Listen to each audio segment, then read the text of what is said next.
Hello everyone, welcome back to the channel. In today's video, Kevin Samuels takes on a confident, educated, married 35-year-old woman who proudly embraces a masculine mindset.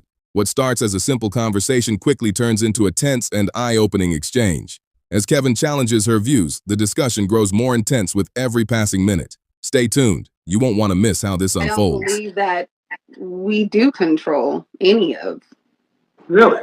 No, I don't.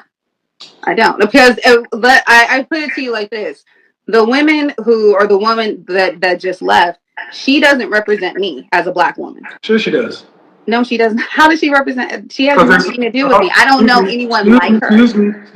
hmm Because there's something called an ethnic image, and it's what it is. She is a microcosm of everything. If I told you 5'6" and knows martial arts, you wouldn't think an African. You would think Chinese. There's an ethnic image, and the ethnic image of a black woman is the sapphire, the Nell Carter, the give me a break, the short, fat, sassy, strong, independent. That's the ethnic image. And the part that you say you don't control the media, well, what is Ebony, Essence, Madame Noir, Grapevine, Fox? Black women don't own any of those things. Oh, excuse me. But who's running them? Who owns them and who runs them? Who's sitting up? Okay, No. See, what you're going to try to do is play the ownership game. Who is sitting in the chairs on these programs? It's white executives who make the decision. Accountability is like kryptonite. I'm sorry? Accountability is like kryptonite. Honey, I have no problem taking accountability for anything that I do. I can speak for myself. The thing is, we're not just speaking about you, because if you speak about you, you can deflect for anything. I said black female image, not you. But you brought up accountability. And I'm not discrediting or taking away anything from what we do and what we perpetuate, but it's also the image that we are shown that we have no control. No, it's not shown. Okay. It's programmed. Sandra Rhimes. Why do we have? She wrote Scandal. A black woman. She wrote Scandal, but it had to get created. Hold on. No. They're going to do whatever makes money. They're going to do what they're going to. And back up, but who they write it for and who consumed it? They are the black. Who did they write it for and who consumed it? But listen to me. Black people, they're not writing for the black. No, they're writing. Who did they write? See, this we've already covered. First off, that over talking me won't work. That won't work here. Because you're throwing assumptions at me. That won't work here. Okay, sir. That's one thing that won't work. We can try to have a conversation, but you cannot overtalk me. I allow that with no one. You didn't answer my question, and you're going on to another point. That's not okay. I asked you, who is it written for?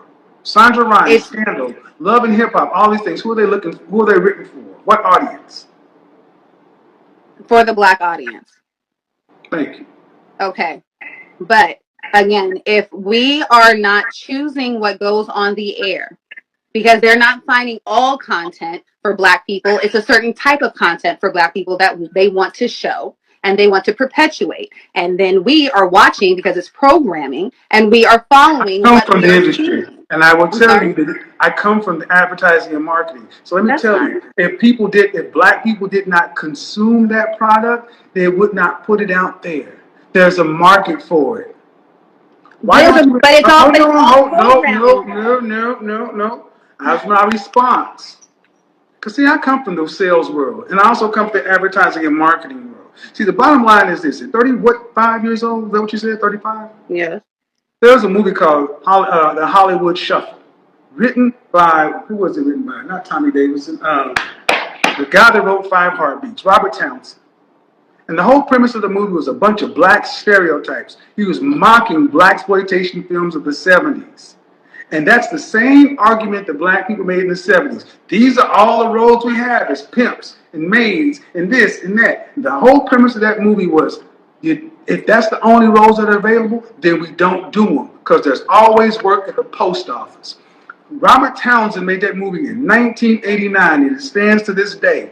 If that's all that's written, we don't do the work. But the fact that we're willing to do the work makes us culpable, because there's always work at the post office. Can I speak now? Is that true or false? Yes, that is true. And I'm not arguing that. What I'm saying is, if we don't control what the image is that goes out, because we know since the beginning of time that white We people control have it because we take the roles. There are certain people that are going to want certain things. So you're going to find everybody has a price. So certain people are going to not really to perpetuate. Not really. Then why don't you see typical black? Why don't you typically see white A-list celebrity men having to be put in dresses? Because it's a different standard, because they run it. No, it's because they won't do it. So you're saying that white supremacy I'm doesn't saying, exist? let me explain something to you very simply. As an image consultant, that's what I do for a living. I'm a professional image consultant. Let me say this very clearly to you and to every other woman. How you leave your house is media. If you go from your door to wherever you're going, that is the world of TV.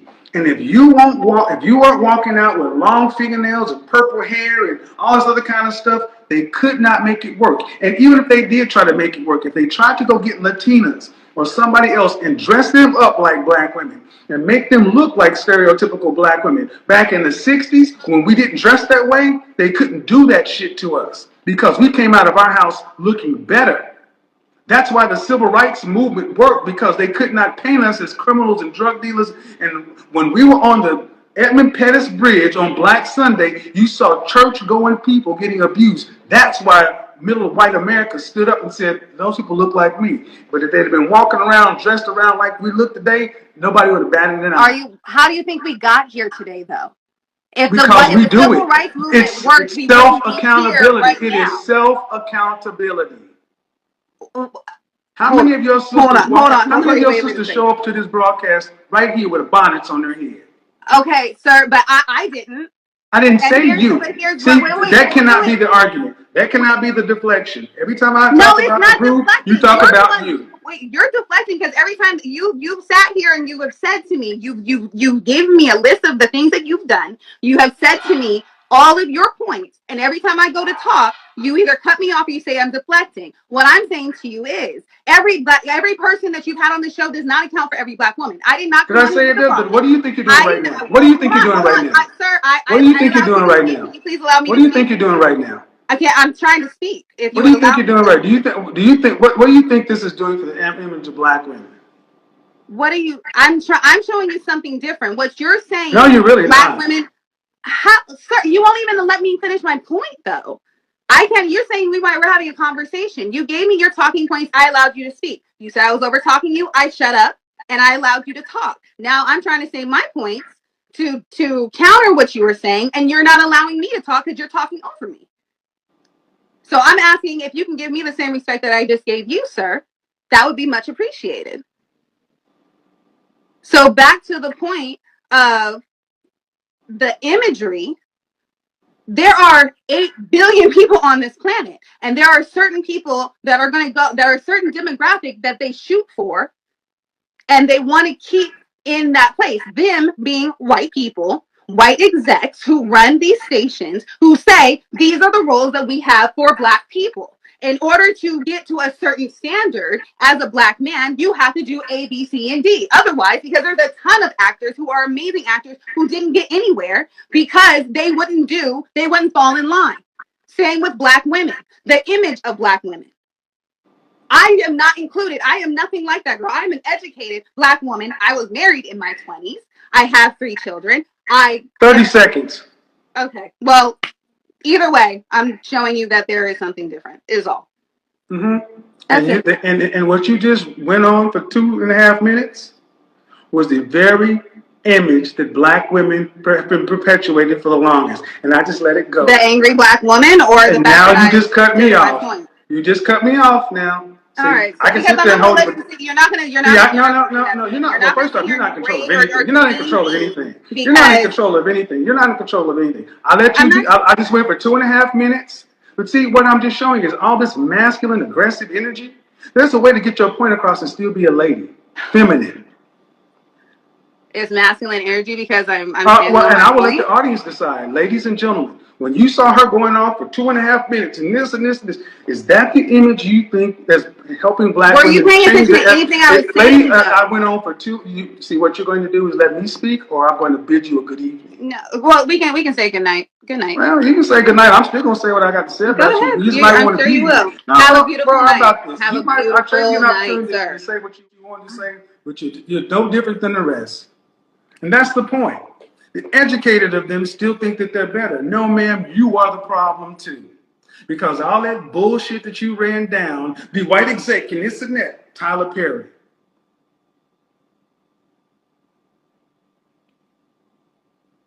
Tyler Perry built a $1 billion film industry, still on tropes about black people.